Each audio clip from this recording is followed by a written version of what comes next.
Meet the big icicle, Torpedo Jones. 2 laps ahead in the top race of the year, and he runs out of gas. He could lose this race, but is he excited? Now he's in a hurry, but he isn't taking unnecessary chances. He wants to win a couple of more championships, then retire and run a little chicken farm. Pretty risky business, chicken farming. Fella can lose his shirt. There's the checkered flag. Torpedo does it again. That makes it 3 in a row. And it couldn't happen to a nicer guy. You have to know Torpedo to know there's something more behind that grin than the thrill of another championship. It so happens that every time Torpedo wins a race, he saves a bunch of lives. That statement can be explained as follows. Off the speedway, Torpedo spends most of his time trying to persuade amateur drivers to drive like professionals. He believes amateur drivers make the highways a lot more dangerous than the speedways. If Torpedo's scared easy, some of the amateur driving he sees would curl his hair. He says some amateurs don't like to read signs and won't even learn from other amateurs' mistakes. Torpedo feels sad enough when he sees grown-up amateurs, but he gets downright melancholy when he sees young drivers going haywire. That's why he travels around the country talking to people just starting out behind the wheel. He knows that if they learn to drive like pros, the highways will someday be safe for everybody. Torpedo wears the big smile when he wins a race because he knows a champ is always welcome wherever he goes. Well, I promised you earlier this semester that you'd have an opportunity to hear a guest speaker. And today's the day. But before introducing him, let me review briefly what we've covered so far. We began with a study of the importance of highway transportation in the United States. How the increasing use of trucks has helped the growth of commerce, and how the automobile has made it possible for all of us to go beyond the borders of our towns and cities in search of business, pleasure, and recreation. You found out how important it is to drive a car with consideration for the other fellow on the highway, courtesy and good sportsmanship. You found out our emotions, anger, happiness, worry, can make us dangerous drivers if we let those emotions show themselves in the way we handle a car. Are you through shifting gears, Mr. Oldfield? In road practice outside, on the driving area, and on the quiet side streets of town, you learned the simple fundamentals. The instruments in the driver's compartment. You tested the car's controls. And I kept close tabs on you in our dual control training car. You practiced starting and stopping. You learned how to back properly, make turns, and park parallel. And I've tried to get across the fact that driving a car is a two-handed job. However, there's one thing you can't learn in theory, and that's wheel sense. That special knack of handling a car as if you are part of the car and the car is part of you. But I know you're all anxious to meet our guest, a man who has won 3 national championships in automobile racing. He's still in one piece. Mr. Ralph Torpedo Jones. Mr. Jones. You know, Torpedo would rather lose a wheel going 2 miles a minute than make a speech. But you'd never know it when you hear him talking about wheel sense. What's wheel sense? Well, Torpedo says it's when you're courteous to the other driver and a good sport about his unintentional mistakes. When you can keep tight control of your car and handle it smartly in a jam. When you know stopping distances. When you know and use proper hand signals. And when you can spot the telltale actions that telegraph what pedestrians and other drivers are going to do before they do it. Torpedo is one of those Phi Beta Kappas when it comes to studying drivers. He watches them by the hour, so he can tell people who want to develop wheel sense how to spot people who don't. Watch out for the cutworm, says Torpedo. He wants the piece of road you're occupying, so he'll cut you right off the road in his rush to get somewhere. Where he goes, you wouldn't want to be. But like most amateurs, he'll have an alibi. When I drive, I keep moving, see? The head of the line, that's for me. I don't like to poke along behind a string of cars, so I cut in front and set the pace. At the head of the line. Then there's the amateur Torpedo calls the Bush League batter. Throw him a curve and he strikes out. All the way out. After it's over, this kind passes the buck and starts an argument. I hope you noticed, Mac, that I beat you to that curve by a country mile. And I also got here first. As a matter of fact, Shorty, I got here first. But who cares? If it hadn't been for you passing on a curve, I'd be watching a ball game right now. Yeah? Yeah.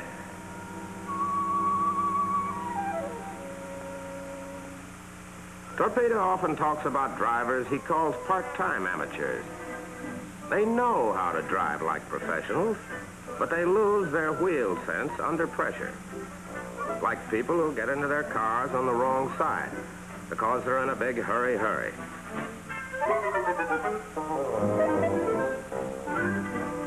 Then they get absent-minded, get mad at the car, the other guy, and themselves.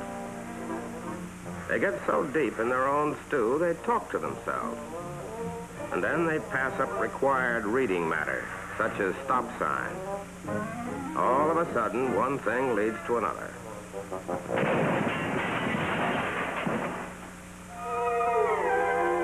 Followed by the usual useless postmortem. Well, I can drive just as well when I'm in a hurry as when I'm not. My husband was waiting for his dinner. I see why people can't realize that other people might be in a hurry and not insist on the right of way all the time. After all, there is such a thing as courtesy.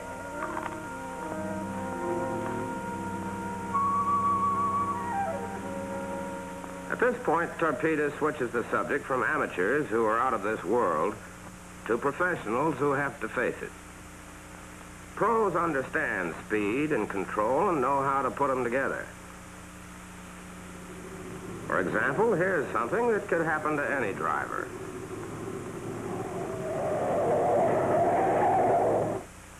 In this case, nobody got hurt, but the arithmetic of speed and control is surprising, as Torpedo demonstrates. On a level stretch of dry pavement, the driver is doing 35 miles an hour when he sees the boy on the road up ahead. It takes him 1 second to recognize the danger and get his foot on the brake.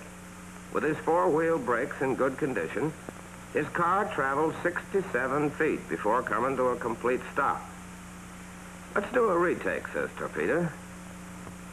In the reaction time, 1 second, 51 feet of pavement slide under the car. Then, with the brakes on hard, it takes 67 feet to stop cold. 51 plus 67 equals 118. In this case, the boy was 119 feet away. So the driver winds up 1 foot short of breaking a lot of hearts.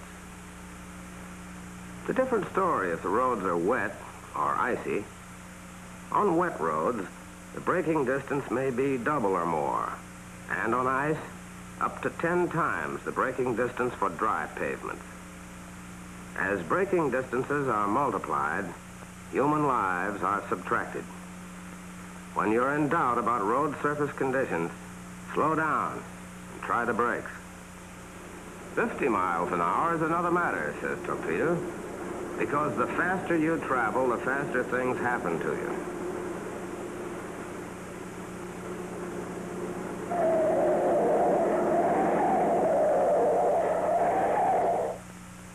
The answer to this one makes a newspaper headline, plus an obituary. Cold figures tell the story.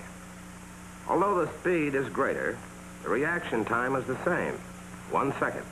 However, in that 1 second, the car going 50 miles an hour travels 73 feet, as compared with 51 feet at 35 miles an hour. Under ideal conditions, good brakes and dry, level pavements, the car will travel 137 feet farther before it can be brought to a stop.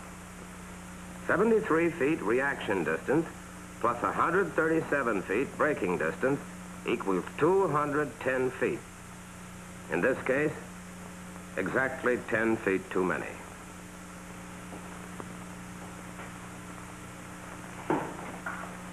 Mr. Jones, how about when you're driving 80 miles per hour? That kind of question is right down Torpedo's alley. Imagine yourself behind the wheel, he says, with a heavy feeling in your right foot. You step it up to 60, 65, 70. You're beginning to move. There isn't much traffic, so you really pour it on. 75, 80, 350 feet ahead, the road clogs up. In 1 second, your foot hits the brake. 117 feet go by. Now it's 200, 300. Look out!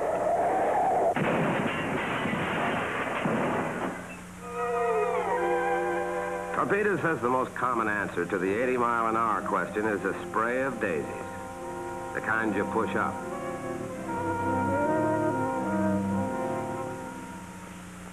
What a guy.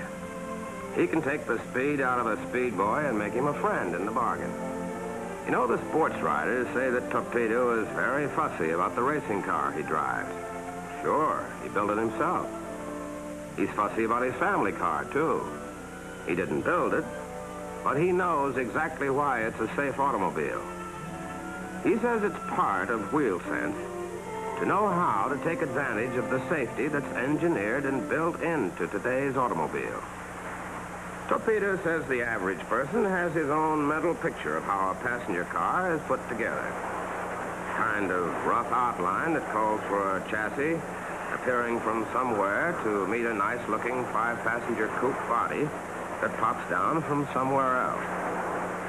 One body might be blue and another red, or something like that. Most people take it for granted that today's car is something you can bet your life on. But the driver with wheel sense won't take it for granted. He wants to know what's under the surface. A lot of the safety lies under several layers of lipstick, so to speak.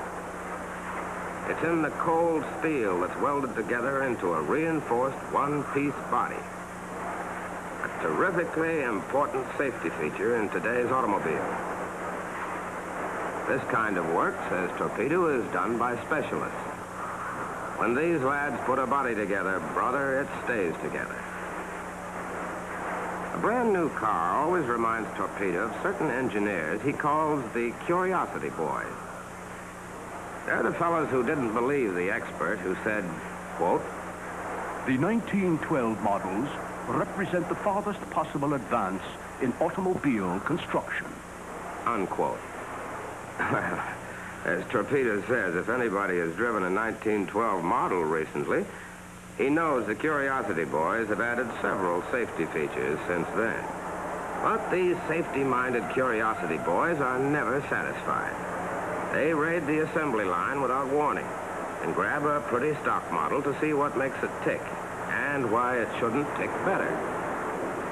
Let somebody tell them an engine has plenty of zing and a set of brakes has a steel grip, and what do? Run the engine ragged and torture the brakes till the place smells like a fire in a rubber factory. You could never think of all the fussy little tests the Curiosity Boys invent. Unless, like them, you got paid for carrying a chip on your shoulder. They try freezing the car to death in a big ice box set for 20 below. Why? Well, they figure that if they make a popsicle out of a car and it doesn't quit cold on them, it won't conk out on the fellow who drives it through tough winters. Tell the Curiosity Boys the car has a low center of gravity, and they tilt it up to see for themselves. Just for good measure, they try it on the run. If it doesn't spill over, they're as satisfied as people with their particular temperaments can be. Whereupon they try to drown the car. Next, they slam it onto a road that has a complete set of jolts built in. If the preceding torches have produced a weak spot, it'll show up in this shakedown. Believe it or not, the car manufacturer pays these torture experts. They even run a special test on behalf of people who drive on the back roads. Finally, they turn the car into the speedway and pour on the coal. If you're going to do that kind of driving, says Torpedo, here's the place to do it. Test drivers burn up the road for hundreds of miles, checking speed, gas and oil consumption, pickup, drift, and brake action. If the car comes through, the Curiosity Boy in charge checks it out on the score sheet. His job is finished. The rest is up to the Curiosity Boys in service stations all over the country, who will maintain today's cars in safe condition if the owners have enough wheel sense to give them a chance. And while we're standing here talking about today's automobile, says Torpedo, the designers are dreaming about new cars that will have the grace of a hawk and the safety and durability of a bulldozer.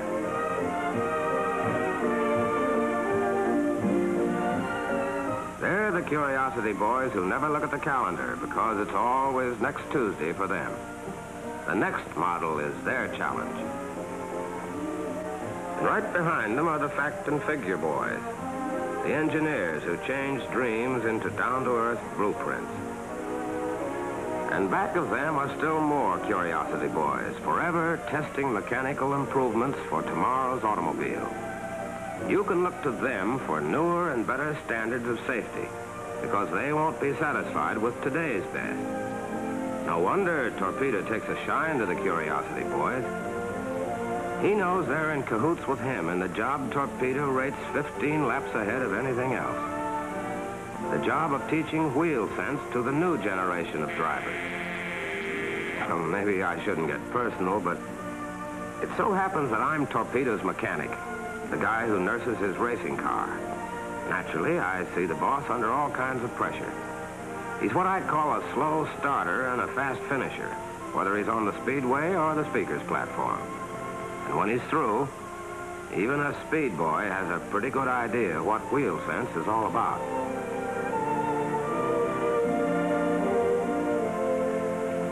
Oh, can I give you a lift? Thanks, that'd be swell. Would you like to drive? You mean it? Well, sure. Here are the keys. Gosh, thanks. I happen to know that he goes around with his head in the clouds if he can do what you just saw him do. Bring an amateur into the ranks of professional drivers. After all, he says, wouldn't you get a lift out of saving a life in advance?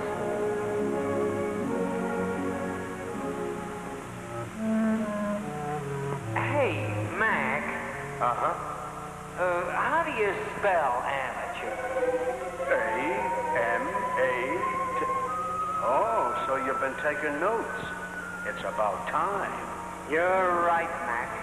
It's never too late to learn wheel sense.